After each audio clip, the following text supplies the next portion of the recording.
Hello food lover, আরেকটি unique recipe নিয়ে হাজির। চলুন শুরু করা যাক। তেল গরম হয়ে গেছে। সালমন ফিশের মাথা অল্প অল্প করে ভেজে আলাদা করে তুলে একটু বলে রাখি, সালমন ফিশ ভাজতে কিন্তু বেশি একটা তেলের দরকার হয়, কারণ সালমন ফিশ একটি তৈলাক্ত মাছ।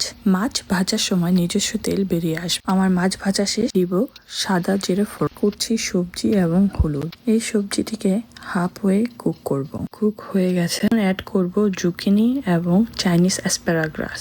দিয়ে দেব কাঁচা লঙ্কা 3-4টে। এখন ভালো করে ভেজে নেব। জুকিনি এবং অ্যাসপারাগাস আমি একটু দেরি করে অ্যাড করলাম, কারণ এটি অতি দ্রুত সেদ্ধ হয়ে যায়। এখানে আমি সামান্য কায়েন পেপার ইউজ করেছি, সাথে লবণ দিয়ে দিচ্ছি। তারই সাথে দিয়ে দেব জিরের গুঁড়ো অল্প। এখন সব মশলা একসাথে ভালো করে মিক্স করে নেব সবজির সাথে।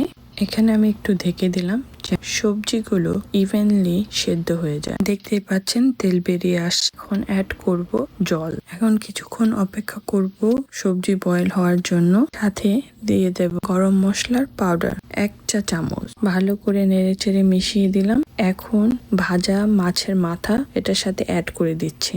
করে এখন সবজির সাথে কম্বাইন করে দেব।